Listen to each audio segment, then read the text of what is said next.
Hi friends, Molly's കാറ്റലോഗിൻ്റെ പുതിയൊരു വീഡിയോയിലേക്ക് എല്ലാവർക്കും സ്വാഗതം. ഇതെന്തൊക്കെയാണ് ഞാൻ കാണിക്കുന്നതെന്നായിരിക്കില്ലേ നിങ്ങൾ വിചാരിക്കുന്നുണ്ടാവുക. ഞാൻ കുറച്ച് താമരയുടെ ട്യൂബേഴ്സ് പൊരിച്ചെടുത്തു കേട്ടോ. അതിൻ്റെ വീഡിയോ ആണ്. ഞാനിങ്ങനെ പാത്രത്തിൻ്റെ മുകളിൽ വൈറ്റ്നർ കൊണ്ട് പേര് എഴുതി വെക്കുകയാണ് ചെയ്യുക. നിങ്ങളൊക്കെ എങ്ങനെയാണെന്ന് പറയണേ, കമൻറ്റിലേക്ക് പറയട്ടോ. അപ്പോൾ പുതിയ പുതിയ ഐഡിയാസ് ഉണ്ടെങ്കിൽ എനിക്കും അത് നോക്കാമല്ലോ. ചില സമയത്തൊക്കെ ഈ വൈറ്റ്നർ മാഞ്ഞു പോകാറുണ്ട്, അതുകൊണ്ടാണ് കേട്ടോ ചോദിച്ചത്. ഇങ്ങനെ കുറേ ട്യൂബേഴ്സ് ഞാൻ പൊരിച്ചെടുത്തിട്ടുണ്ട്. എനിക്കിത് സെയിലിനായിട്ടുള്ളതാണ്. കഴിഞ്ഞ ദിവസം ഞാനൊരു സെയിൽ വീഡിയോ ഇട്ടിട്ടുണ്ടായിരുന്നു. കുറേ പേര് അതിന് ഇതായിട്ടോ എനിക്ക് മെസ്സേജ് അയച്ചിട്ടുണ്ടായിരുന്നു. കുറേ സെയിലായിപ്പോയി, എനിക്ക് കുറച്ച് ബാക്കിയുണ്ട്, ആർക്കെങ്കിലും വേണ്ടെങ്കിൽ മെസ്സേജ് അയക്കും കേട്ടോ. ഇത് കുറച്ച് ട്യൂബേഴ്സ് പൊരിക്കാനുണ്ടായിരുന്നു. എനിക്ക് കുറച്ച് ട്യൂബറിൻ്റെ ഓർഡർ ഉണ്ടായിരുന്നു, അതുകൊണ്ട് പൊരിച്ചെടുത്തതാണ് കേട്ടോ. ഇങ്ങനെയൊക്കെയാണ് ട്യൂബേഴ്സ് പൊരിച്ച് കണ്ടുണ്ടാവുക. ഇതാണ് ട്യൂബർ കേട്ടോ. അറിയാത്തവർക്ക് വേണ്ടി പറഞ്ഞു തരുന്നതാണേ. ഇത് ഞാൻ ക്ലീൻ ചെയ്തിട്ടില്ല, ഇതുപോലെ ഉണ്ടാവുക. ബാക്കി ആദ്യം കാണിച്ചൊക്കെ ക്ലീൻ ചെയ്ത് വെച്ചതാണ് ഏകദേശം. ഇതുപോലെ ഫുള്ളായിട്ട് റൗണ്ട് അടിച്ചിട്ടാണ് വരിക. അതായത് പാത്രത്തിൻ്റെ റൗണ്ടായിട്ടാണ് ട്യൂബേഴ്സ് ഫോം ചെയ്യുക. നടുക്കുണ്ടാവില്ല, ഇങ്ങനെ റൗണ്ടിൽ ഫോം ചെയ്ത് വരികയാണ് ചെയ്യുക. ഇതൊക്കെ ട്യൂബേഴ്സ് ഫോം ചെയ്തിട്ടുള്ളതാണ് കേട്ടോ. കണ്ടോ, ഞാൻ കുറച്ച് മാറ്റി ക്ലീൻ ചെയ്തിട്ട് നിങ്ങൾക്ക് കാണിച്ചു തരാൻ വേണ്ടിയിട്ട് എടുത്താണ്.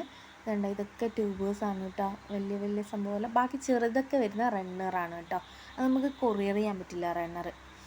അതായത് പെട്ടെന്ന് നമ്മൾ നട്ടെടുക്കണം. ഇപ്പോൾ വീട്ടിൽ വന്ന് എടുക്കുന്നവർക്കല്ലേ റണ്ണർ കൊടുക്കാൻ പറ്റൂ കേട്ടോ. ഇതൊക്കെ എൻ്റെ സെയിലിനായിട്ടുള്ള പോട്ടുകളാണ്. ജസ്റ്റ് ഈ വീഡിയോയുടെ കൂടെ കാണിച്ചു തന്നേയുള്ളൂ കേട്ടോ. ഇത് വലിയ പോട്ട് ഞാൻ സെയിലിനായിട്ട് വെച്ചതാണ്. ചെറിയ പോട്ടുകളുണ്ട്. ഇതൊക്കെ എനിക്ക് സെയിലിനായിട്ടുള്ള, ഇതൊക്കെ പൊരിക്കാനുള്ളതാണ് കേട്ടോ. ഇതിൽ കുറേയെല്ലാം പൊരിക്കാനായതാണ്. ഇതിനെല്ലാം ട്യൂബർ എനിക്ക് എടുക്കണം. ഇതൊക്കെ 2 ദിവസം മുന്നേ ഞാൻ ട്യൂബറെല്ലാം പൊരിച്ച് വെച്ചതാണ് കേട്ടോ.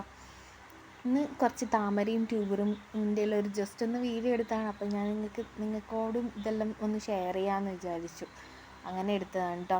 ഇതാണ് ഇങ്ങനെയാണ് ഉണ്ടാവുക. അപ്പോൾ ഞാനിങ്ങനെ ഓരോന്നായിട്ട് മുറിക്കുന്ന ഇങ്ങനെ കാണിച്ചു തരുന്നതാണ് കേട്ടോ. അത് നമ്മൾ കട്ട് ചെയ്യുമ്പം ട്യൂബറിൻ്റെ ഗ്രോത്ത് ടിപ്പ് ഒന്നും മോശമായി പോവാതെ വേണം കട്ട് ചെയ്തെടുക്കുക. എന്നിട്ട് നമ്മൾ ഇതൊക്കെ ഒന്ന് ക്ലീനാക്കി വേരൊക്കെ പൂക്കി വൃത്തിയാക്കി എടുക്കണം. അപ്പോൾ നമ്മൾ ക്ലീനായിട്ടുള്ള ഒരു ട്യൂബറായിട്ട്, അതായത് ഞാൻ വീഡിയോയിലെല്ലാം ഇടുന്ന ആ ഒരു സുന്ദര കുട്ടമ്മമാരായിട്ടുള്ള ട്യൂബറായിട്ട് കിട്ടും. ഇങ്ങനെയാണ് ക്ലീൻ ചെയ്തിട്ട് എടുക്കുക. ഓരോന്നായിട്ട് കട്ട് ചെയ്ത് വൃത്തിയാക്കി എടുക്കുക. നല്ല പണിയാണ്, നല്ല നടുവേനൊക്കെ വരും ഇരുന്ന് ഇത് വൃത്തിയാക്കി എടുക്കുമ്പോൾ തന്നെ.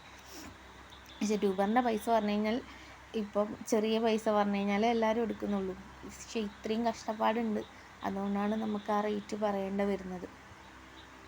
ഇങ്ങനെയാണ് കേട്ടോ എടുക്കുക. അതായത് ആദ്യം തന്നെ എല്ലാ ഇലകളും കട്ട് ചെയ്ത് മാറ്റും. അതിന് ശേഷം ഇങ്ങനെ ചിരിച്ചിടും. അപ്പോൾ ആ ട്യൂബർ പൊട്ടാതെ നമുക്ക് ഇതുപോലെ കിട്ടും. ഇനി നമുക്ക് ക്ലീൻ ചെയ്തെടുത്ത ട്യൂബറാണ്. ഇതാണ് ഫുള്ളായിട്ട് ക്ലീൻ ചെയ്ത് വൃത്തിയാക്കി നിങ്ങൾക്ക് വേണ്ടി സെയിലിനായിട്ട് ഒരുക്കിയിട്ടുള്ള ട്യൂബേഴ്സ് കേട്ടോ. അപ്പോൾ ഇന്ന് ചെറിയൊരു വ്ളോഗ് പോലെ ഞാൻ എടുത്താണ്. എനിക്കൊന്ന് ട്യൂബേഴ്സ് എല്ലാം നിങ്ങൾക്ക് കാണിച്ചു തരാനും ഇതൊക്കെ പറയാനും വേണ്ടിയിട്ട് ജസ്റ്റ് വെറുതെ ഒരു ടോക്കായിട്ട് എടുത്ത വീഡിയോ ആണ് കേട്ടോ. അപ്പോൾ എല്ലാവരും വീഡിയോ കാണുക, ഷെയർ ചെയ്യുക, ലൈക്ക് ചെയ്യുക, കമൻറ്റ് ചെയ്യുക, പിന്നെ എല്ലാവരും സബ്സ്ക്രൈബ് ചെയ്യുക കേട്ടോ. അങ്ങനെ തന്നെ സപ്പോർട്ട് ചെയ്യുക കേട്ടോ. Okay, thank you.